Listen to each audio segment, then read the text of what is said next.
एक मुलाकात ऐसी शख्सियतों के साथ जिन्होंने दिया है अपने जीवन को एक नया मुकाम। रूबरू कराएंगे ऐसी कुछ हस्तियों के साथ एक खास शख्सियत के साथ मुलाकात जयदेव पटेल के साथ नंबर 1 इंडिया न्यूज पर। नमस्कार व्यूअर्स, मैं जयदेव पटेल और आप देख रहे हैं नंबर 1 इंडिया न्यूज। आपका एक बार फिर स्वागत है एक खास शख्सियत के साथ मुलाकात प्रोग्राम में। आज हम बात करेंगे इलाहाबाद हाईकोर्ट के जज जस्टिस शेखर यादव की तरफ से विवादित बयान दिया गया, उसके बाद कहने की राजनीति भी तेज हो गई है और साथ ही महाभियोग जो है उसके द्वारा उनको हटाने की जो बात की जा रही है, तो क्या ऐसा संभव है और साथ ही सुप्रीम कोर्ट इस पूरे मामले को लेकर किस तरीके की सख्त कार्रवाई कर सकता है। इन्हीं तामपुत्र बात करने के लिए हमारे साथ खास हमारे राजस्थान हाईकोर्ट के पूर्व जज जस्टिस पांचन जैन। जस्टिस पांचन जी, आपका बहुत बहुत स्वागत है आज हमारे प्रोग्राम में। जी जस्टिस पांचन जी, आपसे मेरा पहला सवाल है कि इलाहाबाद हाईकोर्ट के जज जस्टिस शेखर यादव की तरफ से जो विवादित बयान दिया गया उस पर आपकी प्रतिक्रिया। देखिएगा, एक जज और एक सामान्य नागरिक में बड़ा अंतर है। सामान्य नागरिक को अभिव्यक्ति की स्वतंत्रता है और जज को भी अभिव्यक्ति की स्वतंत्रता है, लेकिन जज की अभिव्यक्ति की स्वतंत्रता पर एक छोटा सा जो है एक बिंदु लग जाता है कि जिसकी वजह से वो उस हिसाब से निष्ठा के साथ नहीं बोल सकता। लेकिन ये जो सब्जेक्ट था इसको जो है पॉलिटिकल सब्जेक्ट बना दिया गया है, एक तरह पॉलिटिक्स बीच में आ गई है। इसलिए उन्होंने जो भाषण दिया, अगर उसको जज के दृष्टिकोण से देखते हैं तो वो उचित नहीं था। लेकिन यदि सामान्य नागरिक के हिसाब से देखते हैं तो हर व्यक्ति को जो है जज तो वहां शेखर उस समय वहां उपस्थित थे एक सेमिनार में, कोर्ट में नहीं थे, कोर्ट में नहीं बोले कोर्ट, लेकिन वहां भी जो है वो जज तो रहेंगे ही और जज के रूप में जो है राजनीति पर बोलना उचित नहीं था। तो ये औचित्य के दृष्टिकोण से देखें तो सुप्रीम कोर्ट ने जो है ये जो सुप्रीम कोर्ट बार एसोसिएशन के अध्यक्ष के सुझाव पर या उनके पत्र पर ये प्रतिक्रिया करते हुए महाअभियोग चलाने का जो किया है ये इस दृष्टिकोण से चला है। जस्टिस पांचन जी, अगर हम बात करते हैं तो जिस प्रकार से विवादित जो बयान दिया गया इलाहाबाद हाईकोर्ट के जज जस्टिस शेखर यादव की तरफ से, तो क्या उसके बाद जो महाभियोग लाने की बात की जा रही है, तो क्या इससे उनको पद से हटाया जा सकता है या नहीं? नहीं, देखिएगा, महाअभियोग चलाने का मतलब ही यही है, जज के रिमूवल के तरीके हैं उसमें दिया हुआ है, महाअभियोग से उनको निकाला जा सकता है। महाअभियोग अगर जज को निकालने का तरीका ही महाअभियोग, अदरवाइज जज को जो है डिसमिस नहीं किया जा सकता दूसरे कारण से। अगर कोई दूसरा कोई मिसकॉन्डक्ट करते हैं that is a different thing, लेकिन जो है अदरवाइज जो है सामान्य उससे उसको निकाला नहीं जा सकता। लेकिन महाअभियोग लगा के उनको निकाला जा सकता है, तो निकालने का तो जो है ये प्रोविजन संविधान में मौजूद है और 3-4 बार जो है ये ऐसा हो चुका है। लेकिन ये जो प्रक्रिया है ये बड़ी जटिल प्रक्रिया है। इसमें जो है पार्लियामेंट इस प्रकार से होती है कि जैसे पार्लियामेंट जो है जितने भी मेंबर हैं वो सारे मेंबर जो है जज हैं और ये जो जज है जिसके खिलाफ महाअभियोग चला है वो उसमें जो है एक अपराधी के तौर पर है। तो इस प्रकार से होना ये बड़ा अजीब सा लगता है कि भाई सारे जज मिलकर एक आदमी के खिलाफ जो है वो दें और डिस्कशन नहीं होना, तो कोई प्रक्रिया नहीं है किसी भी प्रकार के वहां पर कि भाई इस प्रक्रिया को कैसे किया जाएगा। भाषणबाजी होती है और इस प्रकार से होता है, तो ये जटिल प्रक्रिया है, इसमें नहीं हो सकता। अब यहाँ पर भी जो है देखिएगा कि कई पॉलिटिकल पार्टीज ने इसको सपोर्ट किया है, कोई पॉलिटिकल पार्टीज इसका विरोध कर रही है। योगी ने भी जो है कल अपने भाषण में इस बात को कहा है कि ये जज के खिलाफ जो कार्रवाई हुई है वो उचित नहीं है। उसको भी जो है वो भी एक इंसान है, उनको भी बोलने का अधिकार।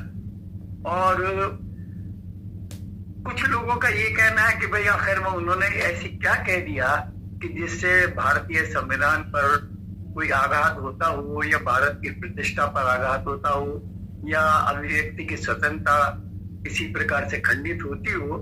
इस ऐसी क्या बात कही? बात तो इतनी कही भाई ऐसे जहां मेजोरिटी है, मेजोरिटी की बात को सुनना चाहिए और किसी एक विशिष्ट व्यक्ति के संबंध में उन्होंने कहा है कि उनकी बातों पर जो है कोई एक्शन नहीं लेना चाहिए। तो ये जो उन्होंने कहा था ये उनके द्वारा कहा गया एक कार्य का एक ऐसी सभा में जहां पर पॉलिटिक्स की बात हो सकती थी उचित नहीं माना गया। इतना ही है, इसमें और ज्यादा नहीं है। इसलिए जो है इसमें जज की, मैं तो ऐसा मानता हूँ कि बेस्ट तरीका तो ये होता कि इस आदमी को नोटिस दे दिया, वो ठीक है, उनसे जो है प्रतिक्रिया लेके और जो भी उनका विचार आता है उस विचार के आधार पे तो उनको ताड़ना दे के और कर देना चाहिए। लेकिन बात छोटी सी थी, बात बहुत बड़ी हो गई जी। तो इसमें अब तो चूंकि ये महाभियोग तो चलेगा, इसमें तो कोई शक नहीं है, अब चलेगा तो उसका परिणाम जो भी होगा वो देखा जाएगा जी। दिखता ही है, दोनों तरफ से जो है तलवारें। जस्टिस महाजन, जिस प्रकार से सुप्रीम कोर्ट भी जस्टिस शेखर यादव की जो विवादित टिप्पणी थी उस पर कहीं न कहीं एक्शन मोड में आ गई है, और साथ ही जो नए जितने भी केसेस जो है हाई कोर्ट्स में, उनसे उनको कहीं न कहीं अब दूर कर दिया गया है, सिर्फ पुराने केसों की सुनवाई कर पाएंगे। तो ऐसे में सुप्रीम कोर्ट किस तरीके के साथ कार्रवाई कर सकता है जस्टिस शेखर यादव के अगेंस्ट में?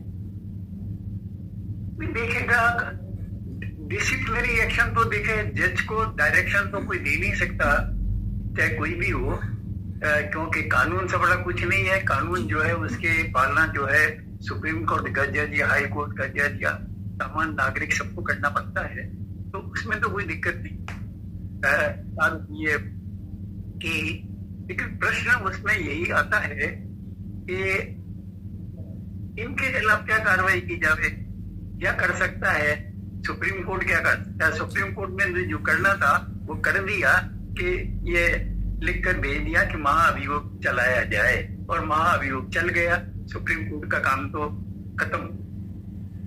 अब वहां तक अदरवाइज जो है वो क्या कर सकता है, एक डिसिप्लिनरी एक्शन, या तो डिसिप्लिनरी एक्शन ले, तो डिसिप्लिनरी एक्शन का भी केस नहीं है, क्योंकि it is not a misconduct out of employment. Employment से संबंध रखने वाला मिसकॉन्डक्ट नहीं है, इसलिए जो है सुप्रीम कोर्ट कोई मिसकॉन्डक्ट की कार्रवाई जिसे डिसिप्लिनरी एक्शन कहते हैं वो डिसिप्लिनरी एक्शन तो नहीं ले सकते। लेकिन हाँ, वो हिदायत तो दे सकते हैं।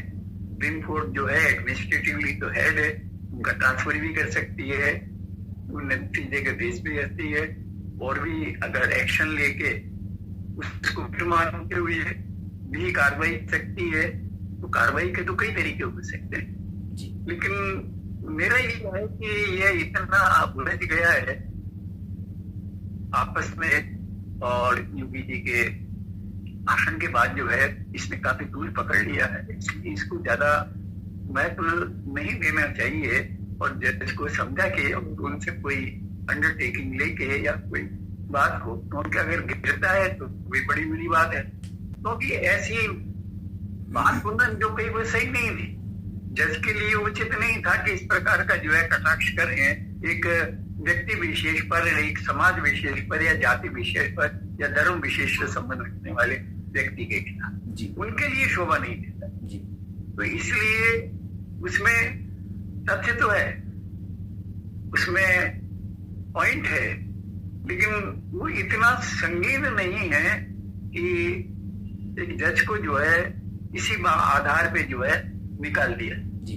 जस्टिस महाजन जी, आपसे मेरा एक आखिरी सवाल है कि कहीं ना कहीं इलाहाबाद हाईकोर्ट के जो जज हैं जस्टिस शेखर यादव के बाद विवादित टिप्पणी के बाद कहीं ना कहीं भ्रांति भी जोर शोर से शुरू हो गई है, कुछ लोग समर्थन में है तो कुछ लोग उनके अगेंस्ट में है, इसको कैसे देखते हैं आप? ये देखेगा, अब ये व्यक्ति की स्वतंत्रता का लिया है, तो इसमें तो बहुत सारी बातें हैं, ये दोनों तरफ से बोलने के बहुत हैं, इसीलिए मैं निवेदन करता हूँ कि मेरा ये अपना विचार है कि इसको बैठ के इसको जो है अच्छी तौर पर ज्यादा पब्लिक न बनाए, और इसको जो है बैठ के गलती की है तो गलती करने की सजा भी आप दो, लेकिन महाअभियोग जैसी सजा देना अब इन परिस्थितियों में, क्योंकि उसका ग्राउंड ये है कि इस प्रकार से उसके पक्ष में जो लोग आए हैं, अगर उसकी वजह से जो है अगर वो फेल होता है तो ये एक बड़ा बहुत खराब दिन होगा जी। इसलिए अवॉइड करना चाहिए। अगर नहीं होता तो ठीक था, लेकिन अब कई लोग जो है उनके फेवर में आ रहे हैं, तो ये अब एक प्रकार से जो है पॉलिटिक्स हो गई जी। महाअभियोग भी जो है अब पॉलिटिक्स के घेरे में आ गया, इसलिए हमें इससे बचना चाहिए और कोई इसका दूसरा समाधान निकालना चाहिए। जी जस्टिस पांचन जी, आपने हमारे लिए समय निकाला, उसके लिए आपका बहुत बहुत धन्यवाद। नहीं, धन्यवाद। So nice of you that you have called me. Thank you very much.